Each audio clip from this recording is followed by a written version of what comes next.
Déjeme saludar también al coordinador del Laboratorio de Análisis en Comercio, Economía y Negocios de la UNAM, al profesor José Ignacio Martínez, a quien le agradezco mucho su paciencia. Profe, ¿cómo le va? Muy buenas tardes. Don Vicente, qué gusto saludarlo y estar nuevamente con su amplio auditorio. Oiga, maestro, estoy viendo, escuchando y lo leo.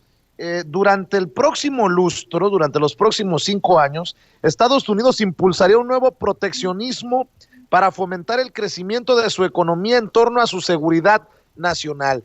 ¿Cómo cambia la posibilidad de que Joe Biden llegue a la presidencia? ¿Cómo cambia el panorama para nuestras relaciones bilaterales desde su perspectiva, maestro? Muchas gracias. En absoluto va a cambiar nada a raíz de que Estados Unidos tiene un marco jurídico construido desde 1933, pero con la base de los padres fundadores. Y, por ejemplo, Estados Unidos en 1947 promulgó una ley que se llama así, Ley de Seguridad, y con base en esa ley establece aranceles para aquellos países que pongan en peligro su seguridad. Luego tenemos la ley comercial, la ley de comercio de 1962, donde ahí se hospeda la famosa sección 232. Esta sección es muy importante, don Vicente, porque con la misma, el 10 de junio, Trump anunció e impuso aranceles a otros países que no fueron México, a raíz de que México el 8 de junio de 2019 aceptó un acuerdo en 4 puntos. Uno, recibir a los solicitantes de asilo en Estados Unidos y en espera a que Migración les dé la respuesta, los tenemos ahí esperando en Tijuana. Otro punto es contener en el sur del país, entre Tapachula y Guatemala, a las olas migrantes, y otro es establecer diques migratorios. Hay un cuarto punto donde Estados Unidos se comprometió a otorgar ayuda, lo cual no ha cumplido. Otra ley, don Vicente, es la de 1974, que se refiere a establecer bajo cuotas compensatorias aranceles a países que vendan más barato, a empresas que vendan más barato en el mercado de Estados Unidos. Y tenemos en 2002 otra ley que también se utiliza para proteger al mercado de Estados Unidos. Es decir, quien llegue a la oficina oval, ya sea que Trump se mantenga o que Biden ocupe la Casa Blanca, Estados Unidos va a tener un enorme proteccionismo. En el Laboratorio de Análisis en Comercio, Economía y Negocios nos hemos abocado a analizar precisamente cómo va a ser la nueva política económica y la nueva política comercial de Estados Unidos. Si triunfa Biden, ha establecido en su propuesta económica que va a otorgar estímulos a las empresas y también va a atraer a la Unión Americana las cadenas de suministro. Es decir, se va a producir hacia el comercio internacional desde el mercado de la Unión Americana. Suena muy parecido a Trump. En tanto que Donald Trump propone el nacionalismo económico, Biden propone el patriotismo comercial. Y es en este sentido donde veremos en el próximo lustro cómo es que Estados Unidos crece a golpe de estímulos, pero también imponiendo aranceles a sus principales socios comerciales.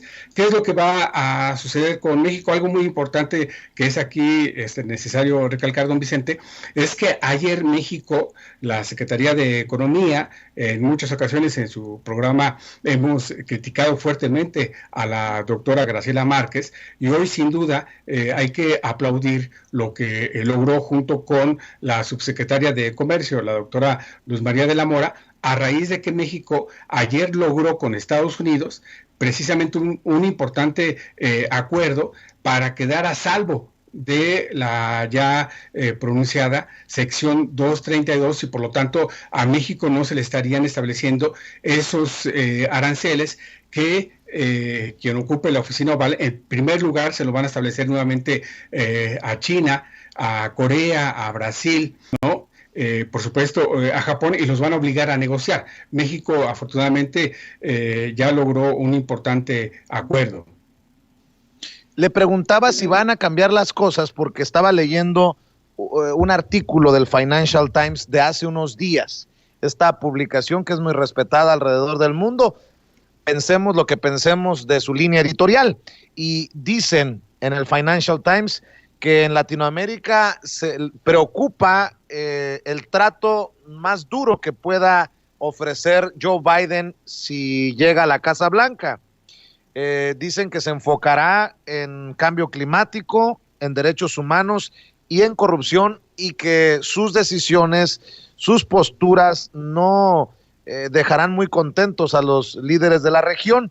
Y fíjese cómo son las cosas. En los primeros 2 párrafos del artículo, con fecha del 30 de octubre, firmado por Michael Stott y Jude Weber, dicen que el presidente Andrés Manuel López Obrador le dio como consejo al nuevo presidente de Argentina, Alberto Fernández, cómo hablar de cómo lidiar con el presidente Donald Trump, y que, cito textualmente, que le dijo: con Trump tú puedes hacer lo que quieras, nada más no le digas nada, no te confrontes con él y vas a estar bien. Y bueno, pues precisamente hablan de cómo ha negociado el presidente Andrés Manuel López Obrador la posibilidad de un cierre en la frontera, los impuestos y los aranceles, en fin, todas estas situaciones. Por eso se lo preguntaba, si no va a haber cambios sustanciales, ¿la forma cambiará?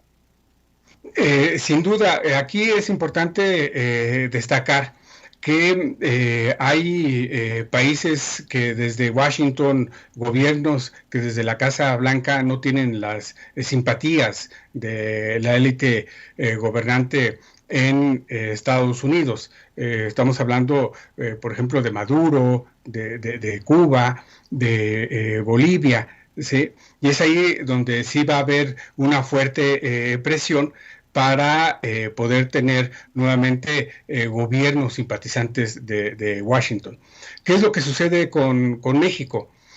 Vamos a tener una fuerte embestida por parte de Biden, si es el triunfador, en el sentido de que va a presionar bastante para hacer cumplir lo ya pactado en el artículo 23.4 y 31.1 y el anexo de este artículo del TEMEC, que se refieren precisamente a derechos laborales, y terminar con la práctica de subcontratación, de lo que se conoce como el mecanismo de outsourcing.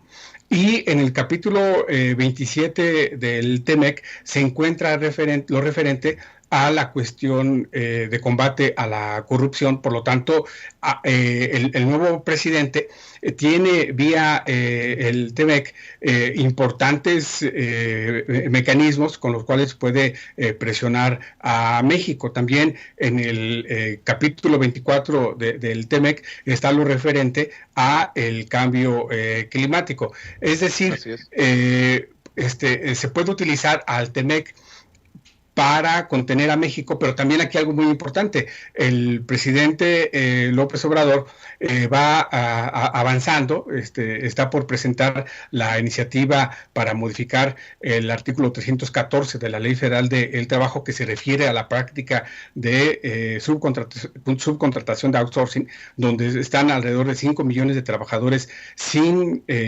seguridad social, sin seguridad en su trabajo, y también tenemos en puerta modificaciones importantes a la cuestión energética, que es otro tema que preocupa mucho a Biden, y así lo ha mencionado. Veremos en el primer trimestre de 2021, una vez que venga la asunción el 20 de enero próximo, y sin duda desde la Cancillería se está tejiendo fino para comenzar a hacer los amarres respectivos para poder entablar un mecanismo de cooperación con el nuevo gobierno en Estados Unidos.